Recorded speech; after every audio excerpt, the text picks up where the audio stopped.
सरजदी सराव की चटनी शिरोमणि संरक्षक गुणाई। गुरुदेव के चरणों में त्रिवार नमोस्तु। गुरुदेव, ये प्रश्न मेरा अपने अनुभव से है। विगत कई वर्षों से जैसे कई बार मेरा अपने कार्य के सिलसिले में कई कॉन्फ्रेंस इवेंट्स में जाना होता है और 5 स्टार्स में जनरली कॉन्फ्रेंसेस वगैरह होती हैं, तो मेरा एक नियम है कि मैं किसी भी परिस्थिति में वहाँ पे भोजन नहीं करता हूँ और कई बार अपने डायरेक्टर्स के साथ भी जाना होता है। तो इसी विषय पे कई बार धर्म पे चर्चा होती है और एक तो अच्छा लगता है कि धर्म की प्रभावना होती है, उन्हें मर्यादा जैन के बारे में समझ में आता है। तो उनका एक वाक्य था कि जब किसी धर्म के प्रति कट्टरता बढ़ती है तो जनरली देखा जाता है कि समाज में एक वैमनस्य क्रिएट हो जाता है। लेकिन उन्हीं के शब्द थे जब उन्होंने कहा कि कोई जैन व्यक्ति जब कट्टर होता है या जैन समाज जब कट्टर होता है तो समाज में अहिंसा का संदेश जाता है, सद्भावना का संदेश जाता है। तो वो इतनी प्रभावित वाक्य लग रहा था, तो मुझे लगा कि शायद हमारी कट्टरता हमारे और हमारे देश के लिए बहुत अच्छी होती है। तो इसी के संदर्भ में गुरुदेव आपका मार्गदर्शन। वाक्य को मैं संशोधित करूंगा, शब्दों को संशोधित करूंगा। कट्टरता कतई उचित नहीं होती और मैं कभी कट्टर बनने की बात ही नहीं करता। कभी कट्टर मत बनना, कट्टरता मत अपनाना। कट्टरता कटुता बढ़ाती है। हाँ, दृढ़ता रखो, निष्ठा बढ़ेगी। कट्टरता और दृढ़ता में बड़ा अंतर है।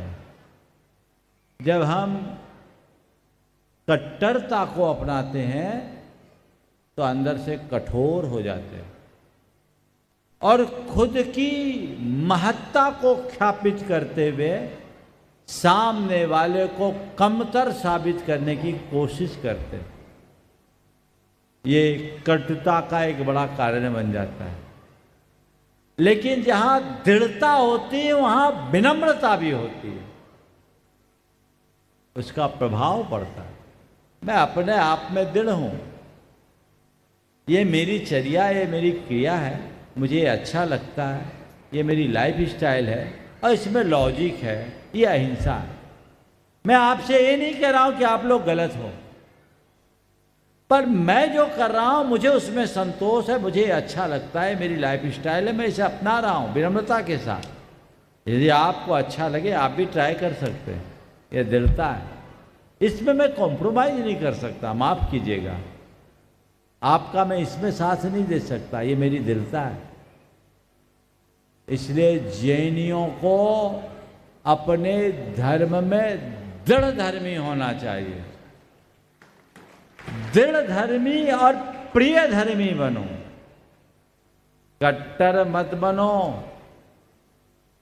कठोर मत बनो, नम्र बनो, नत बनो।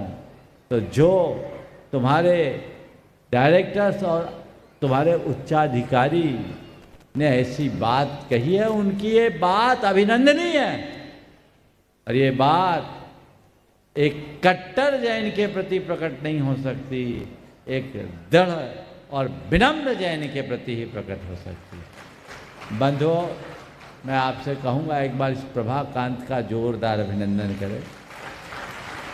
एक बहुत बड़े कंपनी में ये काफ़ी रूरल डेवलपमेंट का काम करते हैं, CSR के काम को आगे बढ़ाते हैं, लेकिन पूर्णतः भारतीय संस्कृति का अनुकरण करते हुए और एक नई सोच के साथ ये व्यक्ति आगे बढ़ रहे हैं।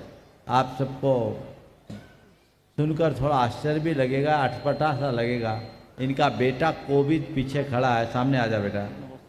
अब तो मेरे ख्याल से 16-17 साल का हो गया हो। 16 का हो जाए, 15.5 का हो। इन्होंने अपने बच्चे की स्कूलिंग नहीं कराई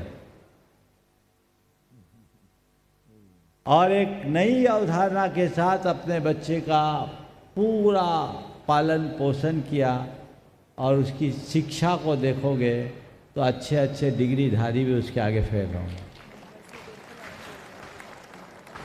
संस्कार युक्त शिक्षा, ये भी एक अवधारणा है। बच्चे की पहली पाठशाला तो उसका घर हो। शिक्षा का मतलब चंद डिग्रियां धारण करना नहीं, शिक्षा का असल अर्थ तो है कला गुणों में निष्णात होना। और इन्होंने एक बड़ा साहसिक फैसला लिया जब हम 2017 में उदयपुर चातुर्मास कर रहे थे तब से जुड़े, तब इनने बताया तो मुझे लगा कि वाकई में ये भी एक बहुत ही अनुकरणीय पहल है। और मैं मानता हूँ अगर बच्चों को इस तरीके से आगे बढ़ाया जाए तो आज के तथाकथित डिग्रीधारी बच्चों से कहीं बेहतर परिणाम वो दे सकते हैं। एक बार जोरदार अभिनंदन।